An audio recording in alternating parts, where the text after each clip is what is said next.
زندگی پر حق نہ ہو تو موت پر ہو اختیار، زندگی پر حق نہ ہو تو موت پر ہو اختیار، آدمی مجبور ہو پر اے خدا اتنا نہ ہو۔ ناظرین کرام، السلام علیکم ورحمۃ اللہ وبرکاتہ۔ ورلڈ آف انفو کے تمام دیکھنے والوں کو ہماری طرف سے خوش آمدید۔ ناظرین کرام، زندگی ہر شخص کو بہت زیادہ عزیز ہوتی ہے۔ ہر انسان اپنی زندگی سے بہت زیادہ محبت کرتا ہے، لیکن اس کے باوجود ہم لوگ دیکھتے ہیں کہ لوگ ڈپریشن کا شکار ہو کے، مایوسی کا شکار ہو کے اپنی زندگی خود ہی ختم کر دیتے ہیں۔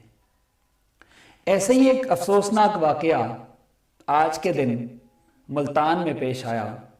ملتان، جس کو اولیاء کا شہر کہا جاتا ہے، ولیوں کا شہر کہا جاتا ہے، وہاں کے ایک مشہور سائیکیٹرسٹ یعنی دماغی امراض کا علاج کرنے والا ڈاکٹر، جس کو آپ دماغی طور پر کہہ سکتے ہیں کہ ایک ایسا ماہر انسان جس کو ڈپریشن، مایوسی، ان تمام بیماریوں کے علاج کا پتہ تھا، وہ شخص کیا کر لیتا ہے؟ نہ صرف اپنی بیٹی کو گولی مارتا ہے بلکہ اس کے بعد اپنی بھی جان لے لیتا ہے۔ جی ہاں، ملتان کے نشتر میڈیکل کالج سے ریٹائرڈ ڈاکٹر، جو کہ سائیکیٹرسٹ تھے، پروفیسر تھے، جنہوں نے اپنی بیٹی کو گولی ماری اور اس کے بعد اپنی زندگی بھی خود ہی ختم کر ڈالی اور اپنے آپ کو بھی گولی ماری۔ ڈاکٹر اظہر حسین نشتر میڈیکل کالج میں ہی عرصے سے کام کر رہے تھے، پچھلے 5 سال وہ انہیں ریٹائرمنٹ کو ہوئے تھے۔ انہوں نے اپنی بیٹی، وہ بھی ایک ڈاکٹر تھی، اور اس کا شوہر وہ بھی ایک ڈاکٹر ہے، اپنی بیٹی کو کسی گرلے تنازع کی وجہ سے، گریلو مسائل کی وجہ سے گولی مار دیتی ہے۔ اس بیٹی کے 3 بچے ہیں، وہ بیٹی بھی ڈاکٹر تھی اور اس کا شوہر بھی ڈاکٹر ہے۔ یہاں قابل غور بات یہ ہے کہ ایک ایسا شخص جس کے پاس لوگ اس عقیدے کے ساتھ، اس امید کے ساتھ جاتے ہیں کہ وہ ہمارے ڈپریشن، ہماری پریشانی کا حل بتائے گا، وہ خود اپنی پریشانی کا شکار ہو گئے۔ وہ خود سمجھ نہیں پائے کہ وہ اپنی پریشانی کو کیسے ٹیکل کرے، کہ وہ اپنی پریشانی کو کیسے ختم کرے، کہ وہ اپنی مایوسی کو کیسے دور کرے۔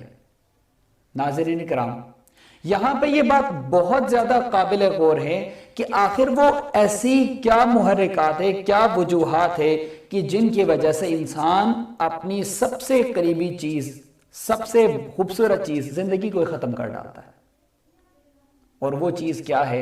ہم اپنی بیس اصل کو چھوڑ کے ہم نقل کی طرف جا رہے ہیں۔ ہم اپنے اندر کی خوشی کو چھوڑ کے لوگوں کے دکھاوے کے لیے، لوگوں کو خوش کرنے کے لیے دن رات تگدو کرتے ہیں۔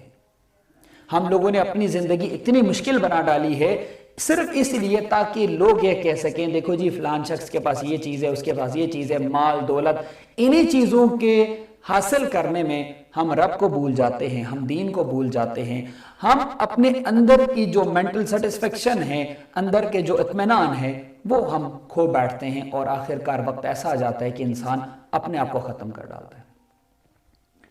پچھلے سال 2020 میں انڈیا کا ایک مشہور ایکٹر سشانت سنگھ راجپوت اپنی زندگی کو ختم کر ڈالتا ہے۔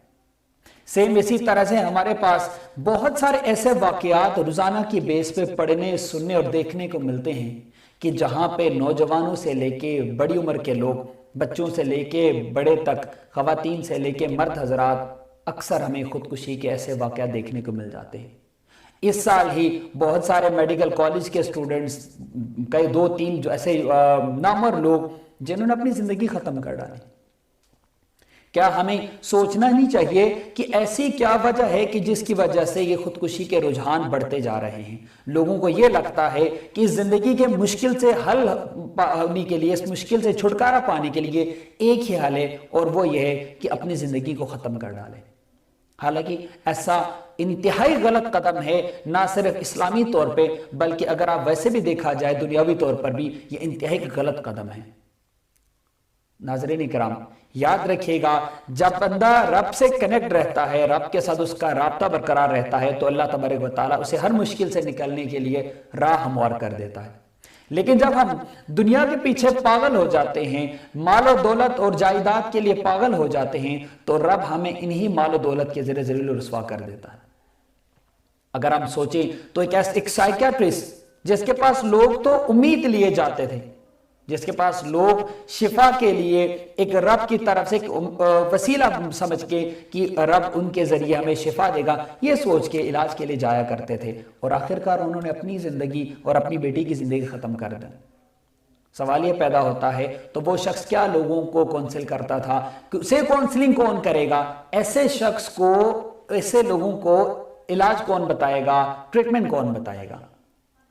ناظرین اکرام، ہر سال دنیا میں 8 لاکھ سے زیادہ، جی ہاں 8 لاکھ سے زیادہ لوگ خودکشی کر لیتے ہیں۔ اگر ہم دیکھا جائے تو تقریباً ہر منٹ ایک شخص اپنی جان کی بازی ہار جاتا ہے، وہ اپنی زندگی کی جنگ ہار جاتا ہے۔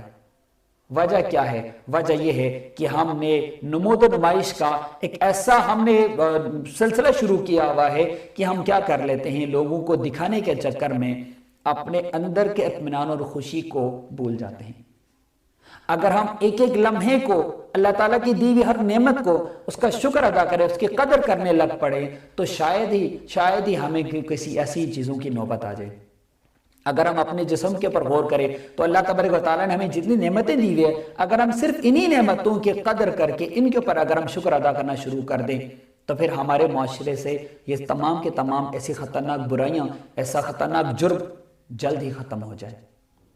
میری اور آپ کی ذمہ داری بنتی ہے کہ نہ صرف ہم اپنے لیے، اپنی خوشی کے لیے کوشش کریں، بلکہ ساتھ ساتھ دوسروں کو بھی ترغیب دے کہ وہ نمود و نمائش کے بجائے اصل کی طرف آ جائے، اور وہ اصل کیا ہے؟ رب کی طرف آ جانا۔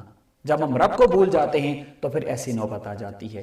یہ ایک ایسا افسوسناک واقعہ ہے، اور ایسے بہت سارے واقعات ہمیں اکثر پڑھنے اور دیکھنے کو مل جاتے ہیں۔ تو آخر میں میری آپ تمام لوگوں سے یہ گزارش ہے کہ خدا را اپنے آس پاس نگاہ رکھیں، نظر رکھیں، اور جہاں کہیں ممکن ہو لوگوں کو سمجھائیں کہ یہ جو نمود و نمائش ہے اس سے کچھ حاصل نہیں ہونا۔ اگر آپ کچھ حاصل کرنا چاہتے ہیں تو اندر کا اطمینان، جس کے بارے میں اللہ تبارک و تعالیٰ ارشاد فرماتا ہے الا بذکر اللہ تطمئن القلوب، یعنی اللہ کے ذکر سے ہی آپ کو اطمینان نصیب ہونا ہے، اس اطمینان کے لیے کوشش کریں۔ آخر میں اللہ تبارک و تعالیٰ سے دعا ہے کہ وہ ہم سب کی مشکلوں کو آسان کر دے اور ہماری تمام کے تمام پریشانی کو ختم کر دے، اور ہم سب کا خاتمہ ایمان کے اوپر اور نیکی کے اوپر کر دے۔ آپ سب کا بہت شکریہ۔ والسلام علیکم ورحمۃ اللہ وبرکاتہ۔